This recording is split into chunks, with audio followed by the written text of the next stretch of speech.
Hello, in this video I'm going to cover deployment in Age of Fantasy Regiments. Okay, let's go.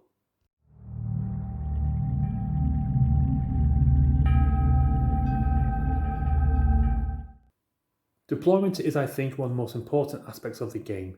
This is where matches are won or lost. Seeing as the standard mission has only 4 rounds, it is crucial to get this right. Once players have rolled off for deployment zones, if you run the roll-off, it is worth considering which of the edges favours your list and overall strategy. Does it offer you enough space to deploy your units, like so? Does it give you enough cover to advance when you're advancing, like so? Does it give you easy access to objectives, like so? Does it give you enough attack avenues, like this one and this one here? These are sort of questions that you should consider asking yourself if you have the possibility of choosing the deployment edge. As players also deploy units, it creates 2 main ways to approach this: reactionary and planned. A reaction deployment approach is one where you respond to what your opponent deploys. It allows you to disrupt your opponent's plan and cause them to deploy differently. It also allows you to avoid units that could be trouble, counter a unit, or mirror it. However, it does mean that a planned approach is more likely to dictate the ebb and flow of battle. A planned deployment approach is one where you already have a deployment set up in mind and stick to that regardless of what your opponent does. The main benefit is that you will be in a good position to dictate the ebb and flow of the battle.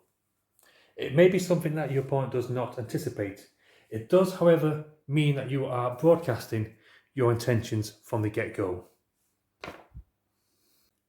After you've chosen which approach to take, we will talk about deployment formations. There are no right or wrong deployment formations. Each has their own strengths, which will work with your overall strategy. Strong centre. This is based on powerful units moving up the centre of the table, supported by weaker units on their flanks. Fast units can be used on the far flanks to counter enemy flanking units. The main benefit is protecting your powerful units and the strong units driving a wedge in your opponent's force. Refuse flank. This is a variation on the strong centre. The formation is moved to one flank and contains an anvil unit of some kind. The main strength of this is that your opponent is unable to bring all their force against your force. Gun line. If the force is comprised of more shooter units than it is melee units, it may adopt this sort of formation. One where it will hold back and bloody the enemy from afar. It will usually contain one melee unit that it will use to strike out to destroy weakened units.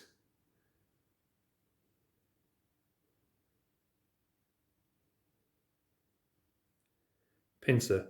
This is the opposite of the strong centre. It consists of a few fast strong units racing down the flanks to try to get around the opponent's flanks, and some cheap basic units in the centre to make sure the enemy doesn't turn to face you. The main benefit is that it gives you a chance to roll up the opponent's flank and avoid any strong units in their centre. Horde. If your force has a lot of weak units, covering the full deployment zone with staggered units allows you to be everywhere at once, and your units will be able to provide mutual support to each other. As this force will have a lot of activations, you can swarm enemy units quite easily.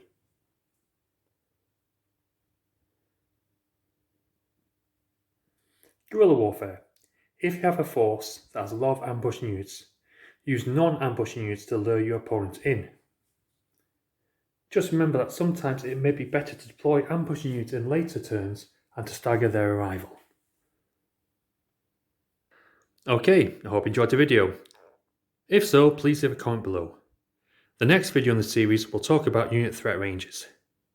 As always, I will put a link in the description below where you can find a download for the rules for Age of Fantasy Regiments by One Page Rules.